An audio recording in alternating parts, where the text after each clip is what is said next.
కృష్ణా జిల్లా మచిలీపట్నంలో ఘనంగా బక్రీద్ వేడుకలు జరుపుకున్నారు. ఉల్లింగపాలెంలోని ఈద్గాలో జరిగిన ప్రత్యేక ప్రార్థనలో పాల్గొన్న మంత్రి కొల్లు రవీంద్ర ముస్లిం సోదరులకు పండుగ శుభాకాంక్షలు తెలిపారు.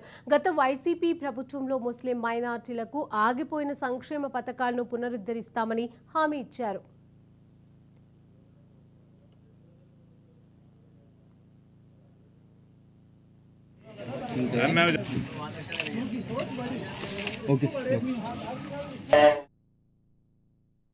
బక్రీద్ సందర్భంగా ఈరోజు పెద్ద ఎత్తున ఈరోజు పండుగ చేసుకుంటారు.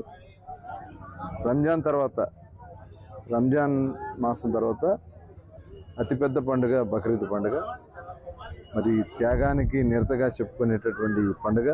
గత 5 సంవత్సరాలుగా అన్ని రకాలుగా కూడా నష్టపోయినటువంటి రాష్ట్రానికి రాబోయే కాలంలో ఆ భగవంతుడు ఆశీర్వాదాలు ఇచ్చి చంద్రబాబు నాయుడు గారికి, పవన్ కళ్యాణ్ గారికి, అలాగే భారతీయ జనతా పార్టీ నాయకులకి అందరికి కూడా ఇవన్నీ కూడా గతంలో పెద్ద ఎత్తున చేసుకోవడం జరిగింది. 5 సంవత్సరాలు అవన్నీ స్కీమ్స్ అన్నీ కూడా అయిపోయినాయి. రాబోయే కాలంలో ఒక ప్రణాళికాబద్ధంగా, ఎందుకంటే ఇవాళ ఫరూక్ గారిని దీనికి మినిస్టర్గా కూడా పెట్టడం జరిగింది. మైనార్టీ కార్పొరేషన్ కానీ మైనార్టీ విభాగానికి తప్పకుండా వారి ఆధ్వర్యంలో పెద్ద ఎత్తున ముస్లిం సోదరుల అభివృద్ధి, సంక్షేమం జరుగుద్ది.